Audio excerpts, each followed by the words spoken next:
Morning, Trainiacs. Busy in the main tank today. It is a time trial-y kind of day for me. I can taste the lactic acid already.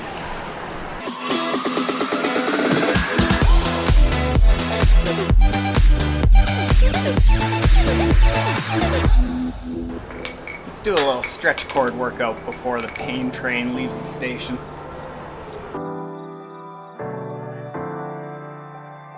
Alright, now the triceps are good and messed up. We have a 1,000-meter time trial and a 100-meter time trial. Just subscribed to the Tower 26 coaching program, and that's how we started off. Pain!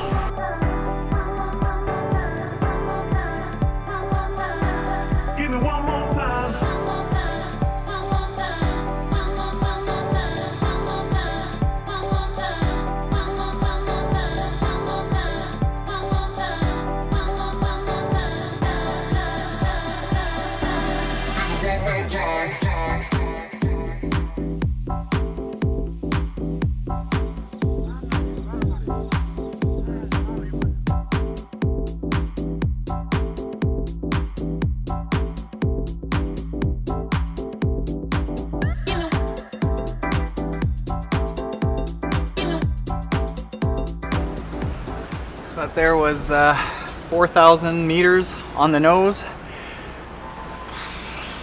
Will that be 4,500 yards? Right around there. 1,000-meter time trial, 1638 long course meters. 100-meter time trial, 128 long course meters. That was awful. Gerry Rodrigues, you are a mean man. Tip of the day, if you got yourself a workout that you gotta write down, get yourself a kickboard, wet one side of it, press this up against it, stand it up on the pool deck, bam, you got yourself like a makeshift whiteboard. And this is basically the only thing that non-orange kickboards are good for.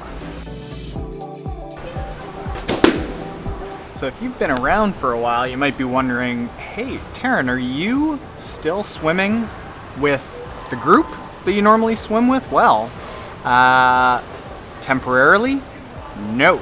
You see, what I was finding was happening was the group got so quick, like the average 100-meter effort that 60% of the group could do was somewhere around, I think, a 120, a 125.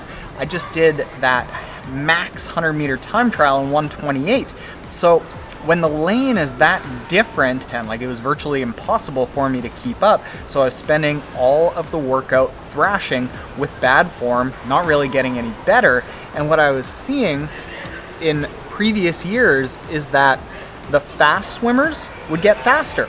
The kind of average swimmers really wouldn't get much faster from year to year. We would go from, in my case, I would start the year with a 400-meter time trial of around 6:15, improve that to like 6:05, 6:08. Not really a big improvement. The next year, I would do the same thing. So it's not like I was really becoming a better swimmer year to year.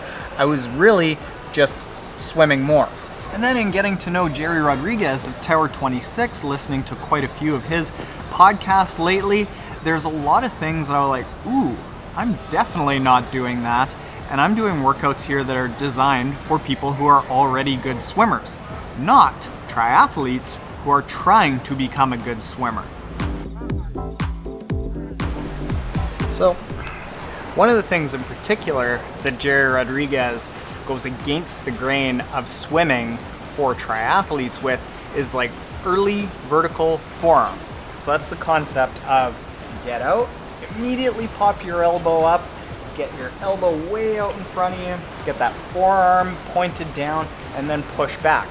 And he actually does this demonstration on YouTube. I will link it right there and in the description below about how his arms, being a former swimmer, are so much more flexible than the average triathlete's arms. So instead of early vertical forearm working for triathletes, it's basically impossible. So instead of recommending that people go out and then pop their elbow up, he says go out, down.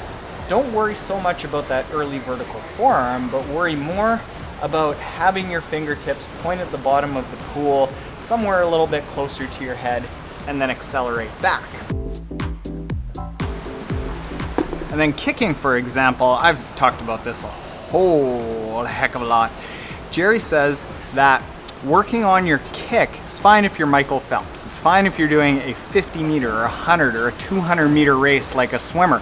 But triathletes, we have to do a 20, 30, 130, 2-hour swim and be fresh enough for the bike and the run after, and to kick and get just such a tiny little amount of additional propulsion and have to put in like hours and hours and hours and tens of thousands of meters to even get half good at kicking. It's low return on investment of your time. So he recommends that we kick, like I say, an appropriate amount and no more. And his workouts are designed to, I did a ton of kicking there, not to make your kick better, but rather to have your kick facilitate a nice long body line. A taut body, he calls it. So we kick, but with a different intent than swim workouts. And then things like breathing. So Gerry explains whether you should breathe every 3 strokes or every 2 strokes in this sort of context. If your stroke rate is 60 breaths a minute and you are breathing every 3 strokes, you're only breathing 20 times every minute. How often do you breathe when you're walking or jogging or cycling? Somewhere around 60 to 80. And elite swimmers that breathe every 3 strokes, they have such a high stroke rate up until like the 90s and 100s that they are breathing 30, 40, 50 times a minute, maybe more. The sprinters that are only breathing like once every 50 meters, or if that, they're sprinting. They're doing a 50-meter race, not a 20, 30, hour and 20-minute race. So in our case, we need more oxygen, so we need to breathe every second stroke, but we also need to be able to bilateral breathe, so we have a choice of which side to breathe on. He just explains this stuff very well. You see this? There's not a lot of snow left. I'm gonna have an excuse to use the Saris rack. Riding bicycles.